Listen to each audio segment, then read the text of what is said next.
அனைவருக்கும் வணக்கம். தமிழ் தகுதி தேர்வு வகுப்பு 2, அதாவது எம்ஆர்பி, டிஎன்பிஎஸ்சி, போலீஸ் எக்ஸாம்ஸ் எல்லாம் வந்து பாத்தீங்கன்னா இப்போ வந்து தமிழ் தகுதி தேர்வு அப்படின்றது ரொம்ப முக்கியமானதாக காணப்படுகிறது. ஏன்னா நீங்க சப்ஜெக்ட் பேப்பர்ல எவ்வளவு மார்க் எடுத்திருந்தாலும் தமிழ் மொழியில நீங்க தகுதி தேர்வுல பாஸ் பண்ணியிருந்தா மட்டும்தான் உங்களால இந்த எக்ஸாம உங்களுக்கான போஸ்டிங் அப்படிங்கறதே கன்ஃபார்ம் ஆகும் அப்படின்னு சொல்லலாம். இப்போ நீங்க தமிழ் தகுதி தேர்வு படிக்கணும் அப்படின்னு சொல்லிட்டு பார்த்தோம்னா எம்ஆர்பி, டிஎன்பிஎஸ்சி, போலீஸ் எக்ஸாம் இப்ப நடக்கக்கூடிய அனைத்து தேர்வுகளிலுமே பார்த்தோம்னா தமிழ் தகுதி தேர்வு இருக்கு. இந்த தமிழ் தகுதி தேர்வு வகுப்புகள்ல நீங்களும் ஸ்டூடெண்டா ஜாயின் பண்ணணும் அப்படின்னு சொல்லிட்டு பாத்தீங்கன்னா எங்களுடைய கான்டாக்ட் நம்பர் நாங்க கொடுத்துருக்கோம். ஸோ இந்த நம்பரு சென்னை, சேலம், மதுரை 3 இடங்களுக்கான நம்பர்ஸ் கொடுத்துருக்கோம். வேணுங்கிறவங்க கால் பண்ணிட்டு இதை பத்தி என்கொயரி பண்ணிக்கலாம். கிளாஸ் ஜாயின் பண்ணணும்ன்ற வில்லிங் இருக்கவங்க இந்த நம்பர்ல வாட்ஸ்அப் கூட பண்ணிட்டு உங்களுடைய அட்மிஷன்ஸை கன்ஃபார்ம் பண்ணிக்கலாம். ஸோ லாஸ்ட் கிளாஸ் ஏற்கனவே இதற்கு முன்னாடி ஒரு வகுப்பு போட்டிருக்கோம். அதை பார்க்காதவங்க டிஸ்கிரிப்ஷன்ல லிங்க் இருக்கும். அந்த லிங்கை போயிட்டு நீங்க பாருங்க. தமிழ் தகுதி தேர்வு வகுப்பு 1 அப்படின்னு சொல்லிட்டு போட்டு டைப் பண்ணீங்கன்னாவே அது வரும். ஸோ அதை பார்த்துட்டு இந்த வகுப்பை கவனிச்சுட்டு வாங்க. இப்ப நார்மலா லாஸ்ட் கிளாஸ்ல நம்ம பார்த்திருந்தோம் 8 தொகை மற்றும் 10 பாட்டை பத்தி நம்ம பார்த்திருந்தோம். 8 தொகை நூல்கள் அப்படின்னா 8 தொகை நூல்கள், பல்வேறு புலவர்களால் பாடப்பட்ட நூல்கள் வந்து 8 தொகை அப்படின்னு சொல்லுவாங்க. தொகை நூல்களாக காணப்படுவது. இதில் வந்து பார்த்தோம்னா அகம் சார்ந்த நூல்கள் 5, புறம் சார்ந்த நூல்கள் 2 மற்றும் அகமும் புறமும் சார்ந்த நூல்கள் 2 1 காணப்படுகிறது. மொத்தம் கூட்டினீங்கன்னா 8 நூல்கள் காணப்படும். இதுல அகம் சார்ந்த நூல்கள், அதாவது அகநானூறு, குறுந்தொகை, இதை பத்தி எல்லாம் நம்ம லாஸ்ட் கிளாஸ்ல பார்த்திருக்கோம். அதுதான் சொன்னேன் இல்லையா, தமிழ் தகுதி தேர்வு வகுப்பு 1ல இருந்திருக்கும். சோ அதை பார்த்துட்டு நீங்க புறம் சார்ந்த நூல்களுடைய கிளாஸ் இன்னையில இருந்து பார்க்கலாம். சோ அதுக்கு முன்னாடி ஒரு முக்கியமான விஷயம், அந்த ஒரு பழமொழியில இது கோடு நம்மளுடைய சங்க புலவர்ல ஒருத்தரான அதிவீரராம பாண்டியன் எழுதின ஒரு நூல்ல இருந்து எடுக்கப்பட்ட ஒரு குறிப்பு. நீங்க படிச்சிருக்கலாம், கேள்வியும் பட்டிருக்கலாம். கற்கை நன்றே கற்கை நன்றே, பிச்சை புகினும் கற்கை நன்றே, பிச்சை எடுத்தாவது கல்வி கற்றணும் அப்படின்னு சொல்லுவாங்க. எங்க கிராமத்து சைட்ல எல்லாம் ஒரு பழமொழி சொல்லுவாங்க. படிக்கிற பிள்ளைங்களை பார்த்து ஒரு பழமொழி சொல்லுவாங்க. என்ன சொல்லுவாங்கன்னா, அதாவது பெற்ற தாயே கைவிட்டாலும் கற்ற கல்வி என்னாலும் உன்னை கைவிடாது அப்படின்னு சொல்லுவாங்க. இப்ப நீங்க இந்த கல்வி கற்றதற்கான ஒரு முக்கிய நோக்கம் என்னன்னா, நம்மளுக்கு வேலை வேணும். சோ அந்த வேலைக்கான ஒரு தேடுதல் பயணத்துல இந்த தமிழ் தகுதி தேர்வு அப்படிங்கிறது ரொம்ப முக்கியமானது. சோ அதுல நம்ம வந்து தமிழ் தகுதி தேர்வுல அகம் சார்ந்த நூல்களை பார்த்து முடிச்சாச்சு. இதுல புறம் சார்ந்த நூல்களை பார்த்துட்டு வந்துட்டு இருக்கோம். இதுல புறம் சார்ந்த நூல்கள், அது 8 தொகை நூல்கள்ல புறம் சார்ந்த நூல்கள் 2 காணப்படுகிறது. அதுல முக்கியமானது வந்து பதிற்று 10 மற்றும் புறம் 400. அதுதான் புறம்னு போட்டு வச்சிருக்கேன். புறம் 400. அப்ப வந்து அகமும் புறமும் சார்ந்த நூல் ஒண்ணு காணப்படுகிறது. அது பரிபாடல். அது போன கிளாஸ்லயே சொல்லியிருந்தோம். சோ அதை பார்த்துட்டு வந்தவங்களுக்கு ஈஸியா புரியும். இதுல வந்து பதிற்று 10 பத்தி பார்க்க போறோம். பதிற்று 10 அப்படிங்கறது என்ன அப்படின்னு சொல்லிட்டுனா, 10 சேர அரசர்களை பற்றி பாடப்பட்ட நூல். கிட்டத்தட்ட ஒரு 10 புலவர்கள் பாடியிருக்காங்க. 10 சேர அரசர்கள், நம்மளுக்கு சேர, சோழ, பாண்டியர்கள்னு சொல்றோம் இல்லையா. இந்த பதிற்று 10 மட்டும்தான் சேரர்களை மட்டுமே முழுமையாக பாடியிருக்க நூல். வேற எந்த ஒரு மன்னர்களை பற்றிய குறிப்பு கிடையாது. அவர்களை புகழ்ந்து பாடப்பட்ட நூல். அதாவது முதல் 10 மொத்தம் 100 பாடல்கள் இருந்திருக்கும். அதுல முதல் 10 இறுதி 10 கிடைக்கல, காணாம போயிடுச்சு. தேடி பார்த்தாங்க, கிடைக்கல. சோ இத முதலாக பதிப்பித்தவர் யாருன்னு சொல்லி பார்த்தோம்னா உவே சாமிநாத, தெரியும், தமிழ் தாத்தா. இவர் தான் முதலாக பதிப்பித்தவர். 8 தொகை நூல்கள்ல முழுக்க பாடான் திணை அப்படின்னா ஒண்ணும் இல்ல, அதாவது ஒரு ஆண்மகனின் வீரம், ஒழுக்கம், பண்புகள், குணநலன்கள், இது அத்தனையுமே பாடப்படுவது பாடான் திணை. இது வெற்றி பெற்றவர்களாக இருக்கலாம், இல்ல ஒரு கொடை கொடுத்தவர்களாக இருக்கலாம். அவர்களை பற்றிய முழுமையான ஒரு பாடலாக பாடப்படுவதுதான் இந்த பாடான் திணையை சார்ந்த பாடல்கள். இந்த பாடான் திணை அப்படிங்கிறப்ப நீங்க படிச்சிருப்பீங்க, 12 திணைகள் இருக்கும். அதுல இதுவும் ஒரு திணைன்னு சொல்லிட்டு படிச்சிருக்கலாம். சோ இப்ப இந்த பதிற்று 10 பொறுத்த வரைக்கும் முக்கியமான குறிப்புகள் என்னன்னு சொல்லிட்டு பார்த்தோம்னா, இது முழுக்க இசைப்பாடல்களாக, பரிபாடலும் ஒரு இசைப்பாடல் தான். இதுல இருக்கக்கூடிய பாடல்களுமே இசைப்பாடல்களாகவே காணப்படுகிறது.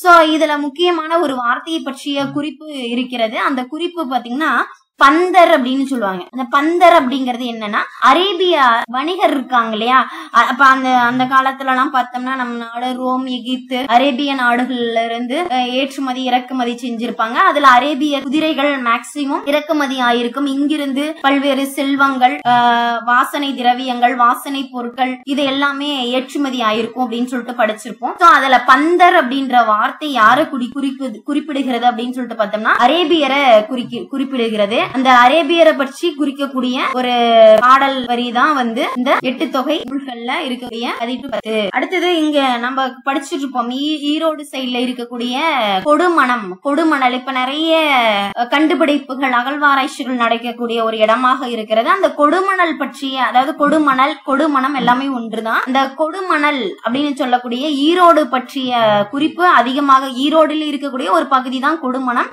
அந்த பற்றிய குறிப்புகள் அதிகமாக இருக்கிறது.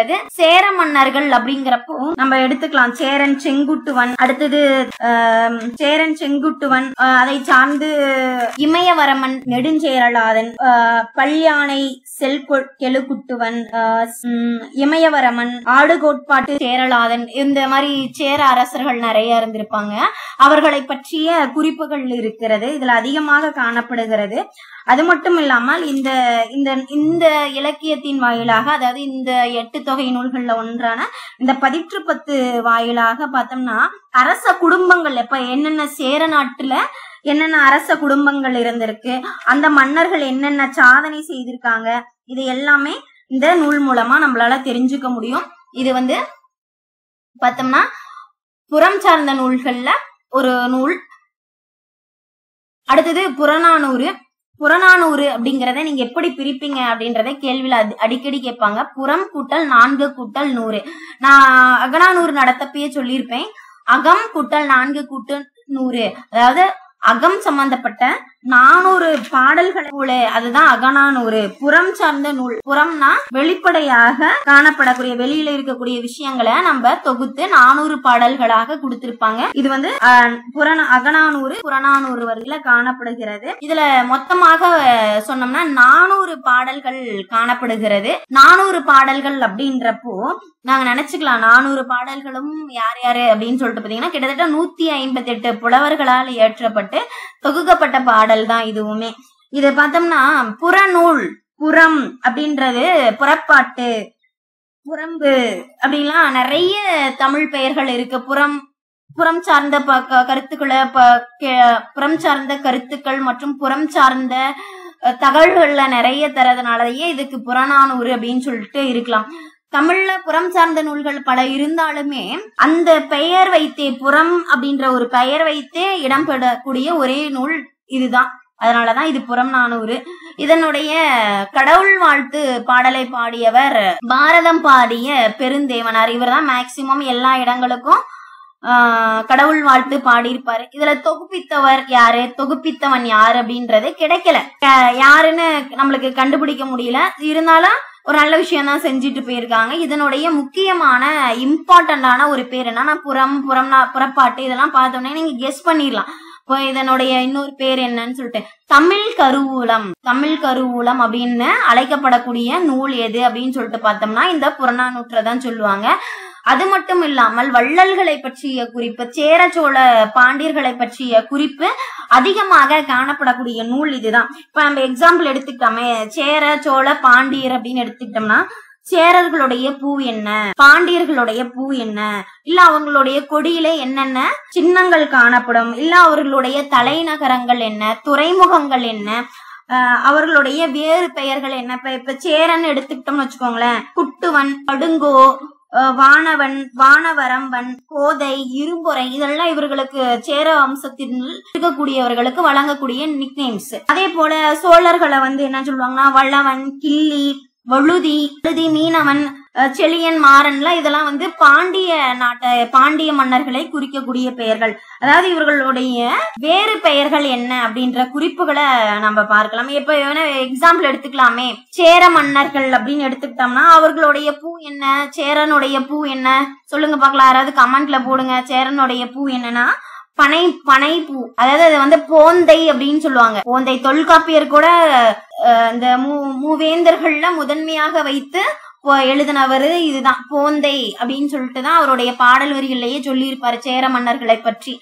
சேரனுடைய பூ வந்து போந்தை பூ. அதுவே சோழன் எடுத்துக்கிட்டோம்னா அத்தி. இந்த சிலப்பதிகாரத்துல அத்தி மலர் மாலையை அணிந்தவர் அப்படின்னு சொல்லிட்டு இளங்கோவடிகள் அறிமுகப்படுத்துவார் சோழ மன்னனை. அதே போல பாண்டியர்களுடைய கழுத்தில் என்ன பூ மாலை காணப்படும் அப்படின்னு சொல்லிட்டு பாத்தீங்கன்னா வேப்பம்பூ மாலை காணப்படும், வேம்பு மாலை காணப்படும். அதே போல சேரனுடைய கொடி இல்ல பாத்தீங்கன்னா வில் சின்னம், சோழன்ல புலி சின்னம், அதே போல பாண்டியன்ல இரட்டை மீன்கள் அப்படின்னு சொல்லி இரட்டை கெண்டை மீன்கள்னு சொல்லுவாங்க. எக்ஸாக்டா சொல்லணும்னா இரட்டை கெண்டை மீன்கள் காணப்படும். ஔவையாருடைய பாடல் வரிகள்ல கூட நம்மளால பார்க்க முடியும் இந்த குறிப்புகள் அத்தனையுமே. இருந்தாலும் அதிகப்படியான சேர சோழ பாண்டியர்களை பற்றிய குறிப்பு புறநானூற்றுலதான் காணப்படுகிறது. அதே போல இந்த புறநானூற்று அப்படிங்கிறப்போ, புறநானூறு அப்படின்னு சொல்லிட்டு பாத்தீங்கன்னா அந்த திருக்குறள் எடுத்துக்கிட்டோம்னா அறம், பொருள், இன்பம் அப்படின்ற மூன்றையும் குறிப்பிடுதுன்னு நம்ம சொல்லியிருப்போம். அதே போல புறநானூறு வந்து அறம், பொருள், இன்பம் இது மூன்றையுமே முழுமையாக பாடுகிறது. இதனால் ஒருத்தவங்களுக்கு நல்லது செய்றீங்க, உங்களுக்கு என்ன நல்லது நடக்கும், அந்த மாதிரி விஷயங்கள் நிறைய நம்மளால இதுல பார்க்க முடியும். அடுத்தது பெண்களுடைய வீரம் இந்த நூல்ல அதிகமாக பார்க்கலாம். பெண்கள் அந்த காலத்துல என்ன பண்ணிருக்காங்க, இந்த மரத்தை வச்சு புலி அடிச்சது, இந்த மாதிரி கதைகள்லாம் நம்ம கேள்விப்பட்டிருக்கோம். இதெல்லாம் உண்மையாவே நடந்திருக்கலாம் மேபி. அதெல்லாம் இங்க குறிப்புகளாக காணப்படுகிறது. பெண்கள் அப்ப வந்து உடன்கட்டை இந்த சதிங்கிற விஷயத்த பார்த்துப்பீங்க. சதி ஒழிப்பு அப்படிங்கறதுக்காக ராஜா ராம்மோகன் ராய், வில்லியம் பெண்டிங் பிரபு காலத்துல சதி ஒழிப்பு 1829 நடந்திருக்கும். இந்த சதி அப்படிங்கறது என்னன்னா ஒண்ணு இல்ல, கணவன் இறந்த பிறகு மனைவியரும் அந்த தீக்குழியிலேயே இறந்து தன்னுடைய உயிரை மாய்த்து கொள்வதுதான் இந்த சதியின்ற வழக்கம். இந்த சதியின்ற வழக்கத்தை பற்றி குறிப்புகள் இந்த புறநானூற்றில் காணப்படுகிறது. அதாவது இந்த நூலின் வாயிலாக நம்ம என்னென்ன வார்த்தைகளை குறிப்புகளை தெரிஞ்சுக்கலாம் அப்படின்னு சொல்லிட்டு பார்த்தோம்னா, பாரி கடையெழு வள்ளல்களுடைய முக்கியமானவர் பாரி. பாரியினுடைய ஊர் என்ன மலை அப்படின்னு சொல்லிட்டோம்னா பரம்பு மலையை சார்ந்தவன் பாரி. பாரி யாரு நல்லா ஞாபகம் வச்சுக்கோங்க, முல்லைக்கு தேர் கொடுத்தவர். அவர் வாழ்ந்த இடம் பரம்பு மலை. பழனியில வாழ்ந்திருப்பார், பழனி மலையில வாழ்ந்தவர். மயிலுக்கு போர்வை தந்தவர். ஓரி கொல்லிமலை, வருஷம் நாமக்கல் டிஸ்ட்ரிக்ட்ல இருக்க கொல்லிமலையில வல்வில் ஓரியுடைய நினைவாக கண்காட்சி நடக்கும். பொதிகை மலையில் வாழ்ந்தவர். அதியன் தகடூர், அதாவது தருமபுரி, இன்றைய தருமபுரியில வாழ்ந்த மன்னன். நன்னன் நவிரமலையை சார்ந்தவன். வேட்டுவன் அப்படிங்கிறவர் வந்து கோடை மலையை சார்ந்தவர். இந்த குறிப்புகள் ரொம்ப முக்கியமானது. இது மேட்ச் தி ஃபாலோயிங் அப்படிங்கிற மாதிரி எல்லாம் கேட்பாங்க. மேட்ச் பண்ணி கேளுங்க, மேட்ச் பண்ணி கொடுங்க அப்படின்னு சொல்லிட்டு கேட்டுவாங்க. குறிப்புகள்ல இருக்கும், கொஸ்டின்ஸ்லயும் அப்படிதான் இருக்கும். அடுத்தது கபிலர் நட்பு, அதியமானுக்கும் ஔவைக்கும் இடையே இருந்த நட்பு, அதியமானுக்காக தொண்டைமானிடம் தூது சென்ற ஔவையார் பற்றிய குறிப்பு, கோப்பெருஞ்சோழனுக்காக அவனுடைய மகனுக்கே தூது சென்றவர் யாருன்னா எய்ச்சியனார். இவர்களை பற்றிய குறிப்புகள் அதிகமாக இருக்கும். அப்புறம் இளங்குமரன் கேள்விப்பட்டிருப்பீங்க. தமிழுக்காகவே தலையை கொடுக்க வந்த குமணனுடைய அண்ணன், தம்பி அப்படின்னு சொல்லலாம், சகோதரன் தான் நம்மளுடைய குறிப்புகள்ல இருக்கும். அவருக்காக அந்த இளங்குமரனுடைய மனத்தை மாற்றியவர் பெருந்தலை சாத்தனார். அவரை பற்றிய குறிப்பு இருந்திருக்கும். அப்புறம் சேரனுக்கும் சோழனுக்கும் ஒரு போர் நடக்கிற மாதிரி ஒரு சிச்சுவேஷன் அமைந்திருக்கும் பொழுது அப்ப ஒரு புலவர் முடமோசியார் அப்படிங்கிறவரு தூது சென்று, இல்ல இப்ப நீங்க போர் செஞ்சீங்க அப்படின்னா மக்கள் பெரும்பாலும் பாதிக்கப்படுவார்கள், துன்புறுவார்கள் அப்படின்னு சொல்லிட்டு போரை நிறுத்தியிருப்பாரு. அடுத்தது கபிலரை போற்றி நிறைய கபிலர் பற்றி பாடல்களை நிறைய எழுதுறவர் நப்பசலையார். கபிலர் தான் நிறைய நம்ம முதல் வகுப்புலயே பார்த்திருப்போம். சங்க நூல்கள்ல அதிகப்படியான பாடல்கள் எழுதியவர் கபிலர். அவரை பற்றி புகழ்ந்து பாடியவர் நப்பசலையர். இந்த குறிப்புகள் எல்லாமே இந்த புறநானூற்றுலதான் இருக்கும். அது மட்டும் இல்லாமல் இந்த புறநானூறு அப்படின்னு எடுத்துக்கிட்டோமாவே முக்கியமாக ஒரு விஷயத்த சொல்லியிருப்பாங்க. இப்ப தமிழ் கடவுள்னு போற்றப்படக்கூடிய முருகன் வந்து காதல் கடவுளாகவும் மற்றும் போர் கடவுளாகவும் அறியப்படுபவர் முருகன். இந்த குறிப்பு வந்து பாத்தீங்கன்னா புறநானூற்றுல காணப்படுகிறது. அது மட்டும் இல்லாமல் பல்வேறு வேத வேள்விகளை அரசர்கள் செய்திருக்காங்க. இப்ப எக்ஸாம்பிள் பார்த்தோம்னா கல்யாக சாலை அப்படின்ற இடத்துல வந்து முதுகுடுமி பெருவழுதி அப்படிங்கிறவர் வந்து யாகம் செஞ்சிருப்பாரு. அதை பத்தி வேள்விக்குடி செப்பேடுகள் சொல்லும். அதை பற்றிய குறிப்புகள் எல்லாமே இதுல காணப்படுகிறது. அதே போல இந்த வெச்சி கரந்தை வஞ்சி காஞ்சி நொச்சி உளினை தும்பை வாகை பாடான் இந்த திணைகளுடைய சாராம்சம் என்ன அப்படின்றத இந்த புறநானூற்றின் வாயிலாக தெரிஞ்சுக்கலாம். இந்த இதுல வந்து பாத்தீங்கன்னா இதுல முக்கியமான குறிப்புகள் என்னன்னா ஒரு பாடல் வரியை கொடுத்துட்டு இந்த பாடல் வரிய எங்க இருந்து எடுத்திருக்காங்க, இந்த பாடல் வரி அமைந்துள்ள சங்க இலக்கியம் என்ன அப்படின்னு சொல்லிட்டு கேட்பாங்க. அப்ப பாத்தீங்கன்னா அது மாதிரி புறநானூற்றுல இருக்கக்கூடிய முக்கியமான விஷயங்களை மட்டும் நம்ம பார்க்கலாம். உற்றுளி உதவியும் உருபொருள் கொடுத்தும் பிற்றை நிலை முனியாது கற்றல் நன்றே. இது ரொம்ப முக்கியமான ஒரு பாடல் வரி. என்னன்னா இந்த பாடல் வரி வந்து கல்வி அப்படின்றது எவ்வளவு நம்மளுடைய வாழ்க்கைக்கு இம்பார்ட்டன்ட் அப்படின்ற விஷயத்த கொடுத்திருப்பாங்க. அடுத்தது உண்டி கொடுத்தோர் உயிர் கொடுத்தோரே.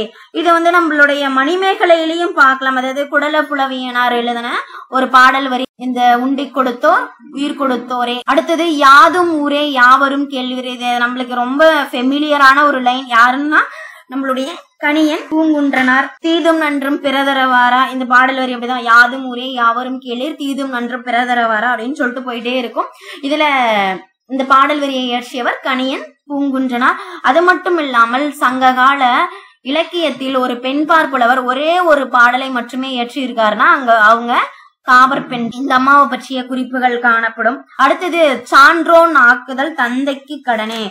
ஒரு மகனை வந்து இல்ல ஒரு மகனையோ அல்லது மகளையோ சான்றோன் ஆக்கி தருதல் தந்தைக்கு கடன் அப்படின்னு சொல்லிட்டு பொன்முடியார் அப்படிங்கிற ஒரு குறிப்புல சொல்லியிருப்பாரு. பொன்முடியார் சான்றோன் ஆக்குதல் தந்தைக்கு கடனே. இந்த காவர் பெண்ணோட ஒரு முக்கியமான கூடு என்னன்னா ஈன்ற வயிறு இதுவே தோன்றுவன் மாதோ போர்க்களத்தானே.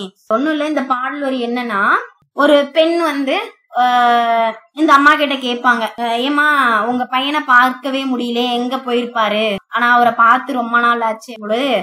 அந்த அம்மா பாருங்க எப்படி சொல்லி இருக்குன்னா, அவனை பெத்த வயிறு இதுதான், இங்க சும்மா இருக்கு அப்படின்னா வயிற்றுக்குள்ள அவன் இல்ல, புலித்தங்கிய குகை போல என்னுடைய வயிறு சும்மா இருக்கு. அப்படி அவன் இங்க இல்ல அப்படின்னா போர்க்களத்துலதானே இருப்பான், அங்க போய் வேணா நீ அவனை பாத்துக்கோ அப்படின்னு சொல்லிட்டு ஒரு வரி இருக்கும். அது காவர் பெண்களுடைய வரி. அதே போல எவ்வளி நல்லவர் ஆடவர் அவ்வளி நல்லை வாடிய நிலனே. இது என்னன்னா ஔவையாருடைய பாடல்.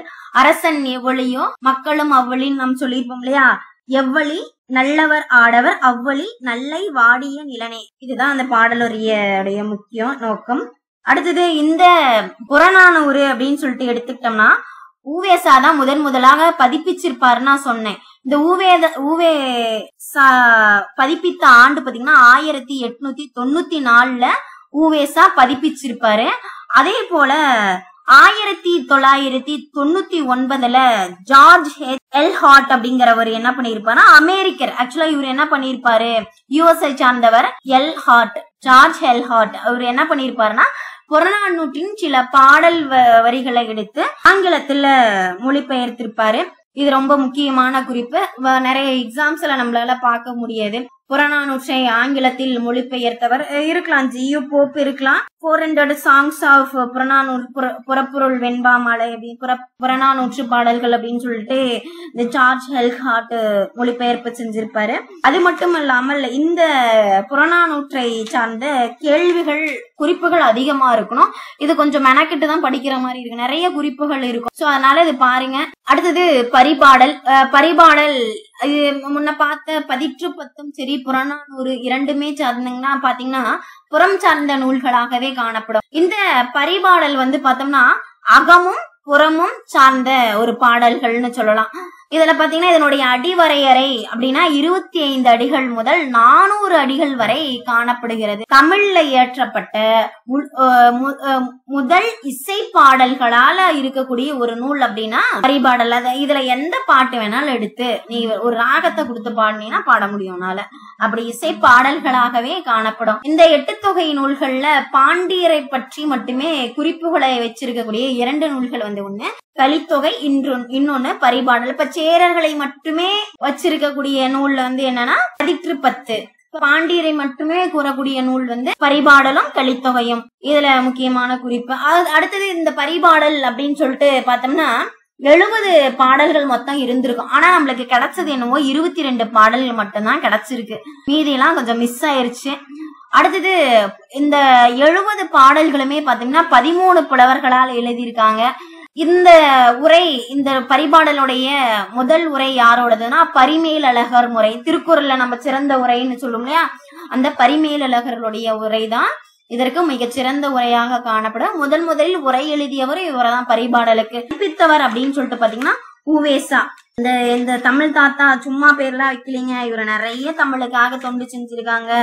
எங்கெங்கயோ இருக்கக்கூடிய இங்கெல்லாம் ஓலைச்சுவடி இருக்கு அப்படின்னு கேள்விப்பட்டாருனாவே அந்த இடத்திற்கு போய் அங்க இருக்கக்கூடியவங்கிட்ட பேசி அங்க இருக்கக்கூடிய விஷயங்கள்லாம் ஆராய்ச்சி பார்த்து அதுல இருக்கக்கூடிய விஷயங்கள் எல்லாத்தையும் தொகுத்து கொடுத்திருக்காரு. அதனாலதான் நம்மளுக்கு இன்னைக்கு நிறைய சங்க நூல்கள்ல நிறைய பாடல் இருக்கு. நிறைய பாத்தீங்கன்னா பேசுறவங்க நிறைய சொல்லுவாங்க, தமிழகத்துல தமிழ்ல இருக்கிற அளவிற்கு எந்த ஒரு இலக்கியமும் காணப்படலை, அந்த அளவுக்கு இலக்கிய வளம் மிக்கது அப்படின்ற அளவிற்கு நம்ம பெருமைப்படுறோம் அப்படின்னா இந்த உவேசாவுடைய பங்களிப்பு மிகவும் அதிகம்னு சொல்லலாம். அடுத்தது 10 பாட்டு. 10 பாட்டுன்னு எடுத்துக்கிட்டோம்னு வச்சுக்கோங்களேன், 10 தொகை நூல்கள் தான் இது. 10 அந்த தொகை நூல்கள் அப்படின்னு சொல்லிட்டு எடுத்துக்கிட்டோம்னா 8 தொகையினாவே பல்வேறு புலவர்கள் பாடிய பாடல்களுடைய தொகுப்பு. 10 பாட்டு 10 புலவர்களை வச்சு மட்டுமே பாடியிருப்பாங்க. இதுல பார்த்தோம் அப்படின்னா 10 பாட்டு அப்படின்னு எடுத்துக்கிட்டோம்னா நம்மளுக்கு கேள்விப்பட்டிருக்கீங்க தான் தெரியல, திருமுருகாற்றுப்படை, பொருணர் ஆற்றுப்படை, சிறுபான் ஆற்றுப்படை அப்படின்னு சொல்லிட்டு காணப்படுகிறது. இதுல வந்து நம்ம 10 பாட்டு அப்படின்னா என்னன்னு சொல்லி பார்க்கலாம். ஃபர்ஸ்ட் 10 பாட்டு ஆராய்ச்சி அப்படிங்கிற நூலை இயற்றியவர் வந்து பாத்தீங்கன்னா ராசமாணிக்கனார்.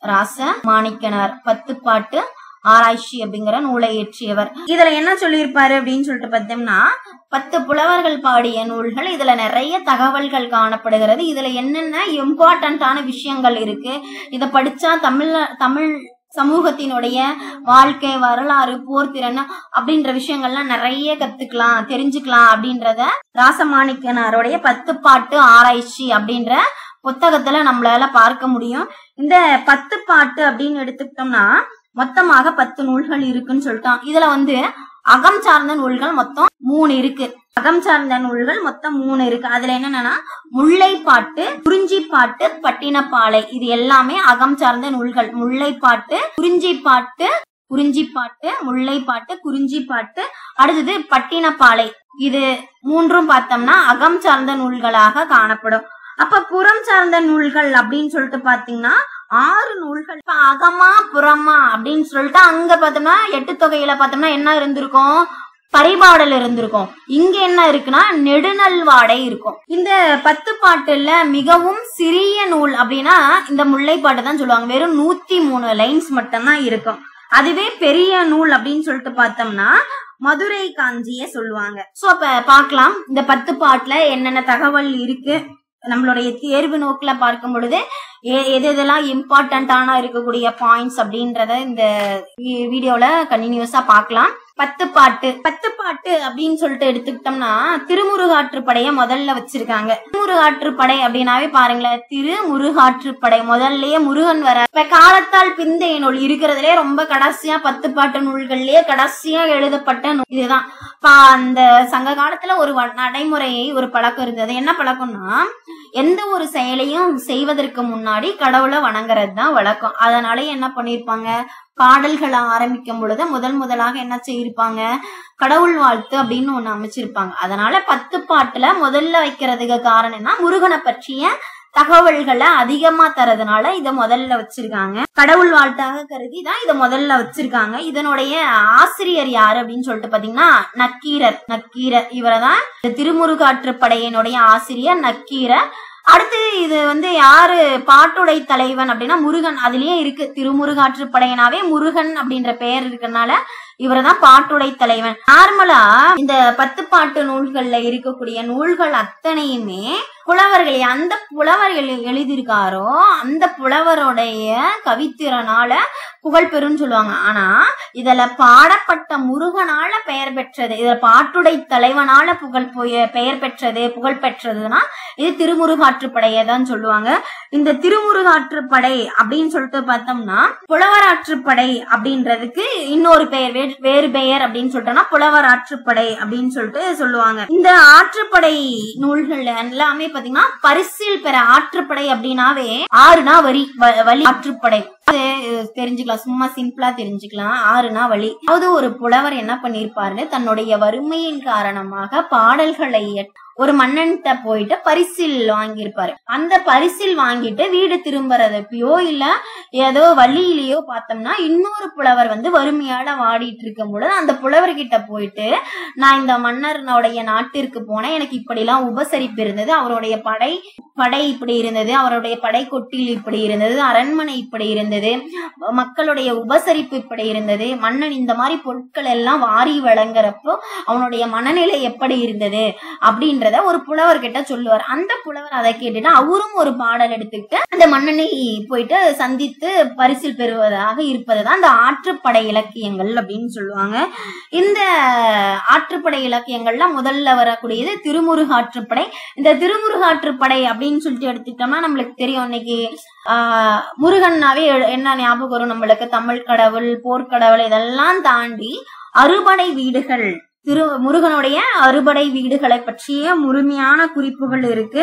அப்புறம் அவருடைய பகுதிகள், இந்த 6 பகுதிகள் காணப்படும். அந்த 6 பகுதிகளுமே முருகனுடைய எப்படிலாம் முருகனுடைய வரலாறு காணப்படுகிறது அப்படிங்கறது 6 பகுதிகளாக தொகுத்து காணப்படும். அடுத்தது பாத்தீங்கன்னா இந்த அறுபடை வீடுகள்னாவே நம்மளுக்கு ஞாபகம் வரக்கூடியது திருப்பரங்குன்றம், திருச்சீரளவாய்னா ஒண்ணு இல்ல, திருச்செந்தூர், திரு ஆவினன்குடி, பழனிமலை, திருவேரகம், சுவாமிமலை, குன்றுதோளாடல், அடுத்தது பழமுதிர்ச்சோலை. இதுதானே 6 தானே திருமுருகாற்றுப்படையில முருகனுடைய அறுபடை வீடுகளாக வருகிறது. அடுத்தது இந்த நூலுக்கு இன்னொரு ஃபேமஸ் என்னன்னா நம்மளுடைய சைவம் சார்ந்த இதுல திருமுறைகள்னு சொல்லுவோம். அதுல மொத்தம் 12 திருமுறைகள் இருக்கு. இதுல 11வது திருமுறையில காணப்படக்கூடியது இந்த திருமுருகாற்றுப்படை அப்படின்னு நூலு. அடுத்தது பொருணர் ஆற்றுப்படை. பொருணர் அப்படின்னா என்ன, யாரு அப்படின்னு சொல்லிட்டு பாத்தீங்கன்னா வேடம் தாங்கி நடிப்பவர், வேடம் போட்டு நடிக்கிறவர் தான் பொருணர் அப்படின்னு சொல்லுவாங்க. அந்த பொருணருடைய பெயரால் அமைப்பற்ற நூல் தான் இந்த பொருணர் ஆற்றுப்படை. இதனுடைய ஆசிரியர் யாருன்னு பாத்தீங்கன்னா முடத்தாம கண்ணியார். பாட்டுடை தலைவனாக கருதப்படுபவர் யாருன்னா கரிகால சோழன், அதாவது கரிகால பெருவளத்தான் சொல்லிட்டு குறிப்புகள்ல இருக்கும். இந்த புத்தகத்துல இந்த நூல்ல கூட கரிகால பெருவளத்தான் அப்படின்னு தான் குறிப்பிட்டிருப்பாங்க. ஆனா கரிகால சோழன் தான் இதனுடைய பாட்டுடை தலைவன். மொத்தம் இதுல பாத்தீங்கன்னா 248 அடிகளை கொண்டு காணப்படக்கூடிய நூல். இது ஒரு புறம் சார்ந்த நூல். மேக்சிமம் பார்த்தோம்னா இந்த 10 பாட்டு நூல்கள்ல இருக்கக்கூடிய நூல்கள், அதாவது பாவகைகள்னு சொல்லியிருப்போம். வெண்பா, வஞ்சிப்பா, ஆசிரியப்பா, வஞ்சிப்பா அப்படின்னு சொல்லிட்டு 4 வகையான பால்கள் இருக்கும். இந்த 4 வகையான பால்கள்ல பார்த்தோம்னா இது ஆசிரியப்பாவால ஆன நூல். அடுத்தது பார்த்தோம்னா 3வதாக இருக்கக்கூடியது சிறுபானாற்றுப்படை. அது என்னங்க சிறுபானாற்றுப்படை அப்படின்னா, பாணர் அப்படின்னா யாருன்னு தெரிஞ்சுக்கோங்க. பாணர்னா பாட்டு பாடி, அதாவது ஒரு மன்னனை பற்றியோ இல்ல வள்ளல்களை பற்றியோ இல்ல அந்த ஊர்ல ஃபெமிலியரா இருக்கக்கூடிய பர்சன்ஸ பத்தியோ பாடலை இயற்றி அந்த பாடல்களை பாடல் வழியாக பாடி என்ன பண்ணிடுவாங்க, கையில யாழ் போன்ற கருவிகளை இசைத்துக்கிட்டு பாடி அவங்க கிட்ட பரிசில் பெறுபவர் தான் பாணர்னு சொல்லுவாங்க. இப்ப இதுல சிறுபான் ஆற்றுப்படை, பெரும்பான் ஆற்றுப்படை அப்படின்னு சொல்லிட்டு 2 வகையான பானாற்றுப்படை காண. இந்த சிறுபான் ஆற்றுப்படை அப்படிங்கறது என்னன்னா அவங்களுடைய கையில இசைத்துக்கிட்டு பாடுறோம் இல்லையா, அந்த இசைக்கருவி கொஞ்சம் சின்னதா இருக்கும். அதுவே பெரும்பானாற்றுப்படை அப்படின்னா பெருபாணர், அதாவது அவங்களுடைய கையில இருக்கக்கூடிய இசைக்கருவிகள் கொஞ்சம் பெருசா இருக்கும். அதனால பெரும்பானாற்றுப்படை அப்படின்னு சொல்லுவாங்க. இந்த பெரும்பானாற்றுப்படையினுடைய ஆசிரியர் யாருன்னு சொல்லிட்டு பார்த்தோம்னா உள்ளூர் நத்தத்தனார். அது இடைக்களி நாட்டு முக்கியமான பெயர். இடைக்களி நாட்டு நல்லூர் நத்தத்தனார்னு சொல்லுவாங்க. இந்த இடைக்களி நாடு அப்படிங்கறது இப்ப எங்க இருக்குன்னா செங்கற்பட்டு டிஸ்ட்ரிக்ட்ல மதுராந்தகம் அப்படின்ற வட்டத்துல காணப்படக்கூடிய இடமா வந்து இந்த நல்லூரை சொல்லிட்டு இருக்காங்க. இதனுடைய ஆசிரியர் நல்லூர் நத்தத்தனார். அடுத்தது இதனுடைய நாட்டுடை தலைவன் யாரு அப்படின்னா ஒய்மா நாட்டினுடைய நல்லியக்கோடன் அப்படின்னு சொல்லுவாங்க. ஒய்மா நாட்டு நல்லியக்கோடன். இந்த ஒய்மா நாடு அப்படிங்கறது இப்போதைய தற்போது காணப்படுகிற திண்டிவன பகுதி தான் இந்த ஒய்மா நாடுன்னு சொல்லுவாங்க. இந்த சிறுபானாற்றுப்படையில மொத்தமா பாத்தீங்கன்னா 269 பாடல் வரிகள் இருக்கு. இது ஒரு புறம் சார்ந்த நூல், ஆசிரியப்பாவால் ஆனது. இதுதான் இதுல இருக்கக்கூடிய முக்கியமான கருத்து குறிப்புகள். அடுத்தது பெரும்பானாற்றுப்படை. இத வந்து இன்னொரு பெயர் என்னன்னு சொல்லுவாங்க பாத்தீங்கன்னா பானாறு அப்படின்னு சொல்லுவாங்க. பானாறு பெரும்பானாற்றுப்படைன்னு இன்னொரு பெயர் வந்து பானாறு அப்படின்னு சொல்லுவாங்க. இந்த பெரும்பானாற்று படையை என்னுடைய ஆசிரியர் வந்து கடியலூர் உருத்திரங்கண்ணனார் அப்படின்னு சொல்லுவாங்க. கடியலூர் உருத்திரங்கண்ணனார். இப்ப நம்மளுக்கு 10 பாட்டுல வந்து பாத்தீங்கன்னா பட்டினப்பாலைன்னு ஒரு நூல் இருக்கும். அந்த நூலை இயற்றியவர் கூட இந்த கடியலூர் உருத்திரங்கண்ணனார் தான். இதனுடைய பாட்டுடை தலைவன் யார் அப்படின்னு சொல்லிட்டு பார்த்தோம்னா தொண்டைமான் இளந்திரையன். பாட்டுடை தலைவன் யாருன்னா தொண்டைமான் இளந்திரையன். ஆக்சுவலா இந்த நூல் வந்து பாத்தீங்கன்னா ஒரு புறம் சார்ந்த நூலாக இருந்தாலும் 500 அடிகள் இருக்கும். ஆசிரியப்பாலான நூல். ஆக்சுவலா இதுல வந்து இந்த இளந்திரையனுடைய ஊர் என்னன்னு சொல்லிட்டு பாத்தீங்கன்னா தலைநகரம் அப்படிங்கறது என்னன்னா திருவெக்கா. கேள்விப்பட்டிருப்பீங்கன்னு நினைக்கிறேன். திருவெக்கா காஞ்சிபுரம் டிஸ்ட்ரிக்ட்ல காணப்படக்கூடிய ஒரு நூல் தான் திருவெக்கா. இந்த திருவெக்கா வந்து இப்ப நிறைய இந்த ஆழ்வார்களை பற்றி படிக்கும் பொழுது திருவெக்கா அப்படின்றவரை பத்தி குறிப்பு காணப்படும். அடுத்தது முல்லைப்பாட்டு. முல்லைப்பாட்டு அப்படின்னாவே இன்னொரு பேர் என்னன்னா நெஞ்சாற்றுப்படை அப்படின்றாங்க. நெஞ்சாற்றுப்படை. இதுல மொத்தமாவே 103 அடிகள் மட்டுமே காணப்படுகிறது. 10 பாட்டு நூலில் மிகவும் குறைந்த அடிகள் இருக்கக்கூடிய நூல் அப்படின்னு சொல்லிட்டு பார்த்தோம்னா இந்த முல்லைப்பாட்டை தான் சொல்லுவாங்க. இது ஒரு அகம் சார்ந்த நூல். நல்லா ஞாபகம் வச்சுக்கோங்க. அகம் சார்ந்த நூல், ஆசிரியப்பாவால் ஆனது. இதற்கு பாட்டுடை தலைவன் அப்படின்னு சொல்லிட்டு பாத்தீங்கன்னா யாரும் இல்ல. இருந்தாலும் இதனுடைய கடவுள் வாழ்த்து யார பத்தி சொல்லியிருப்பாங்க. இதுல இருக்கக்கூடிய கடவுள் யாருன்னா நம்மளுடைய திருமால். இந்த திருமால் பற்றிய பாடல் ஒன்று காணப்படும். இதுல வந்து பாத்தீங்கன்னா முக்கியமாக ஆசிரியர் யாரு அப்படின்னு சொல்லிட்டுனா காவிரி பூம்பட்டினத்துல வாழ்ந்த பொன் வணிகர் அப்படிங்கிறவருடைய மகன் தான் நப்பூதனாருடைய நூல் தான் இந்த நெஞ்சாற்றுப்படைன்னு சொல்லக்கூடிய இது. இப்ப முல்லைப்பாட்டு அப்படின்னா என்ன அப்படின்னு சொல்லிட்டோம்னா முல்லை நிலத்தில் வாழக்கூடிய மக்கள் வந்து என்னென்ன பண்றாங்க அப்படின்னு சொல்லிட்டு இருக்கக்கூடியது. இந்த முல்லைப்பாட்டுல என்னென்ன தெரிஞ்சுக்கலாம் அப்படின்னா நம்ம சகுனம் பாக்குறோம் இல்லையா. ஒரு விஷயம் பண்ணோம்னா எல்லாருமே ஒரு கிராமம் இப்ப நகரம்னா கூட எல்லாருமே இந்த சகுனம் பாக்குறதுன்னு ஒரு விஷயம் சொல்லுவாங்க. அந்த விஷயம் பாசறையுடைய அமைப்பு. அதாவது பாசறைனா ஒண்ணும் இல்லைங்க, ஆர்மி அதனுடைய டிபார்ட்மெண்ட்ஸ் தான் பாசறைன்னு சொல்லுவாங்க. அடுத்தது பாகர் இருக்காங்க இல்லையா. பாகர் வந்து யானைகள்லாம் எப்படி பழக்குறாங்க அப்படின்னாவே அந்த விஷயங்கள். முல்லைப்பாட்டு அப்படின்னாவே அதனுடைய சிறுபொழுது மாலை. அந்த மாலை நேரத்துல எப்படி கிளைமேட் இருக்கும் அது அழகா ஆசிரியர் அதுல விவரித்து கூறி இருப்பாரு. அடுத்தது விருஷி கேட்டல் அப்படின்ற சொல்லக்கூடிய விஷயங்கள். அப்புறமேட்டு நேமியோடு வளம்புரி சங்குகள் கொண்ட கை அப்படின்னு சொல்லிட்டு திருமாலை சொல்லுவாங்க. இதெல்லாமே இந்த முல்லைப்பாட்டு மூலமா தெரிஞ்சுக்கலாம். அடுத்தது மதுரை காஞ்சி. மதுரை காஞ்சி அப்படின்னு எடுத்துக்கிட்டாங்க. இதனுடைய அடைமொழி சொல்லே பெருகுவள மதுரை காஞ்சின்னு சொல்லுவாங்க. பெருகுவள மதுரை காஞ்சி. ஆக்சுவலா மதுரை பற்றி முழுமையான ஒரு குறிப்புகள்னா இதுல இருந்து எடுத்துக்கலாம் நம்மளால. மாங்குடி மருதனார் ஆசிரியர் யாருன்னு சொல்லிட்டேன்னா மாங்குடி மருதனார். இதனுடைய தலைவன் பாட்டுடை தலைவன் யாருன்னு பாத்தீங்கன்னா தலையாளங்கானத்து செருவென்ற பாண்டிய நெடுஞ்செழியன். இவர்தான் இந்த மதுரை காஞ்சியினுடைய பாட்டுடை தலைவர். இதுல மொத்தமாக பாத்தீங்கன்னா 782 அடிகள். இந்த 782 அடிகள்ல கிட்டத்தட்ட 354 அடிகள் வந்து மதுரையினுடைய சிறப்பினை மட்டுமே தெரிவிக்கின்றது. 354 அடிகள் வந்து மதுரையினுடைய சிறப்பினை மட்டுமே தெரிவிக்கின்றது. இதனுடைய பேசிக் என்னன்னா இது ஒரு புறம் சார்ந்த நூலாக காணப்படுகிறது. மாங்குடி அப்படிங்கறது எங்க இருக்குன்னா இப்ப திருநெல்வேலி டிஸ்ட்ரிக்ட்ல இருக்கக்கூடிய இதுதான் மாங்குடி. அந்த ஊர்ல பிறந்தனாலயே இவருக்கு மாங்குடி மருதனார்னு பெயர் வச்சிருக்காங்க. ஆக்சுவலா காஞ்சி அப்படிங்கறது வந்து நார்மலா என்ன சொல்லுவாங்கன்னா, காஞ்சி திணை அப்படின்னா அவே நிலையாமை அப்படின்ற விஷயத்த சொல்லக்கூடியது. ஆனா இந்த மதுரை காஞ்சி முற்றிலுமாக வேறுபட்டது. நிலையாமையை உணர்த்தும் திணை மதுரை காஞ்சி திணை. ஆனா இந்த மதுரை காஞ்சி முழுக்க முழுக்க இந்த பொருட்கள்ல இருந்து மாறுபட்டிருக்கிறது. இந்த தொல்காப்பியர் அப்படின்னு சொல்லும் இல்லையா, இலக்கண ஆசிரியர் தொல்காப்பியருடைய கான்செப்ட் படி காஞ்சி திணை அப்படிங்கிறது நிலையாண்மை, அதுவே நிலையாமை. அதுவே புறப்பொருள் வெண்பா மாலைன்னு எடுத்துக்கிட்டோம்னா அதுல காஞ்சி திணை அப்படிங்கிறது போர் பற்றியதாக காணப்படுகிறது. இந்த போர் பற்றிய குறிப்புகள் இந்த மதுரை காஞ்சியில அதிகம் பார்க்கலாம். இப்ப இந்த மதுரை காஞ்சியின் வழியாக என்னன்னா, அரசனுக்கு உதவி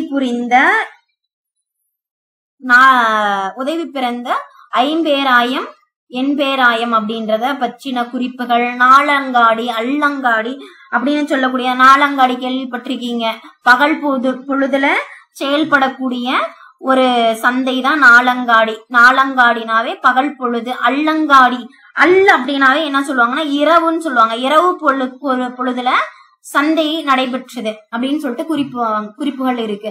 அதாவது இரவு சந்தை பகல் சந்தை இத பத்தின குறிப்புகள் பார்த்தோம்னா இந்த மதுரை காஞ்சியில பார்க்கலாம். பெரும்பாலும் இதுல இருக்கக்கூடிய செய்திகள் எல்லாமே மதுரை காஞ்சி வந்து மருத நில மக்களை பற்றிய குறிப்புகள் காணப்படுகிறது. மருத நிலம் பற்றிய குறிப்புகள். வயல் சார்ந்த இடமும் தான் மருதம் அப்படின்னு சொல்லுவாங்க. இந்த மருத நிலம், ஏன்னா மாங்குடி திருநெல்வேலி ரீஜனே மேக்சிமம் பாத்தீங்கன்னா மருத நிலத்தை சார்ந்ததாக இருக்கும். இந்த முக்கூடர் பள்ளெல்லாம் பாத்தீங்கன்னா திருநெல்வேலி பகுதிகளில் வாழக்கூடிய வேளாண் செய்யக்கூடிய சமூகத்தினை பற்றின குறிப்புகள் அதிகமா இருக்கும். அந்த மேபி அந்த பேசிக்கான பிளேஸ்ல இருந்து வந்ததுனால அவர் இந்த மருத நிலத்தை பற்றிய குறிப்புகள் அதிகமா சொல்லி இருக்கிறதுக்கான குறிப்புகள் மேபி காரணம் இருக்கலாம். அடுத்தது பார்த்தோம்னா இந்த மதுரையில கிட்டத்தட்ட ஒரு 6 வகையான விழாக்கள் நடைபெற்றிருக்கு. அதே போல 6 வகை விழாக்கள் என்னென்ன அப்படின்னு சொல்லிட்டு பாத்தீங்கன்னா திருப்பரங்குன்ற விழா, மதுரை கோயில் விழா, அந்தி 7 நாள் விழா, திருவோண விழா, மன்னர் பிறந்த நாள் விழா. இப்ப திருவோணம் அப்படிங்கிறது கூட தமிழகம் முழுவதுமே கூறக்கூடியது. அறம் கூறும் அவையம் பற்றிய குறிப்பு. அறம்னா உண்மையை மட்டுமே நியாயம் வழங்கக்கூடிய அவையை வந்து அறம் கூறும் அவைன்னு சொல்லுவாங்க.